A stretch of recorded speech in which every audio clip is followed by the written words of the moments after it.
Hi.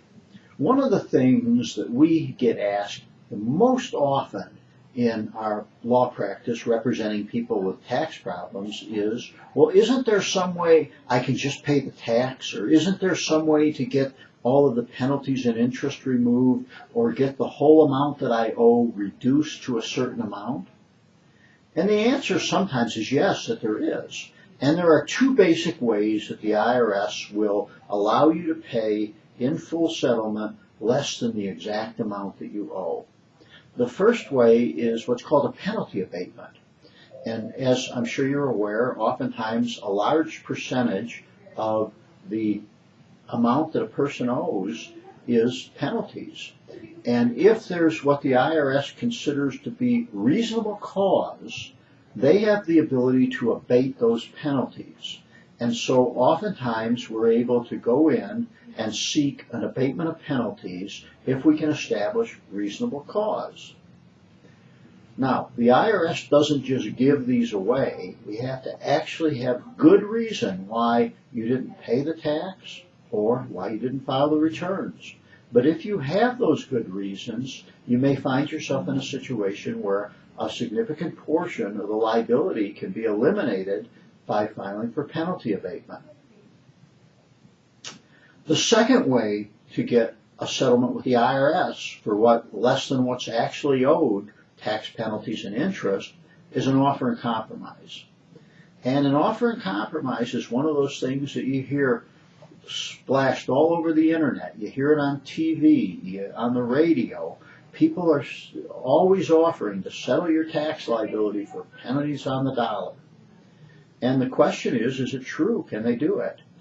And the answer is a qualified yes, but you have to qualify for an offer in compromise. This is another situation that the IRS just doesn't give away. The most common ground for an offer in compromise is what's called doubt as to collectability. That is, it's doubtful that over the remaining period left on the statute of limitations, which is usually 10 years from when the tax return was filed, it's doubtful that they're going to be able to collect this within that period of time. And basically what they look at is what are your assets first. And they make a determination how much is the value of everything you own less certain exemptions. Now, if they look at a home, they deduct out the value of the cost of the mortgage from the value of the house. And what that means is if you owe $200,000 and the house is only worth $200,000, there's no equity there. So they give that a zero value.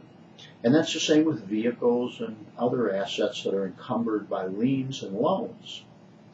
Secondly, they look at any other assets that you might own. But you do get some exemptions. They don't consider your furniture, furnishings, household goods as assets up to a reasonable amount. And they give you a deduction for any tools of the trade, that is, items that are necessary for the production of income, either in your job or in any business that you might own. So that's part one. They want as much as they could get if they liquidated your assets after paying the liens against them. The second thing that they want is as much as they believe they could get out of your earnings over the next 4 to 5 years. And so what they look at is your disposable income. Now, what they do is they add up your income and then they have a budget that varies basically geographically. For example, they'll allow you more for housing if you live in a big city than if you live in a rural area. But the point is that they add up all of your expenses, what they consider to be legitimate expenses, and they deduct that from your disposable income, and then, using a multiplier, determine how much you should be paying in an offer in compromise. And offers in compromise are really difficult to do. They take a lot of paperwork, first off. For the IRS to give up their right to collect the tax that you owe, they're going to, as you can imagine, require a massive amount of paperwork. They're going to do a very detailed analysis of your your financial situation, because they are not just going to give you this and, say, geez, you've offered a certain amount, we'll take it. You have to really qualify for these. And all too often, these ads that we see on television, the radio, internet, don't take that into consideration, and people often get sucked into doing offers and compromise when they don't qualify. And one of the things that we pride ourselves on in this office is giving honest and fair advice to people to advise them whether they're going to qualify for an offer or whether they're not going to qualify for an offer. We simply don't file offers and compromise that don't have any chance of being accepted, as all too many of these companies advertising do. In any event, the process of putting together an offer and compromise is very complicated. However, it's the best way to settle tax liability for far less than you actually owe. You pay only what you can afford to pay, not what you owe. It isn't based on a percentage.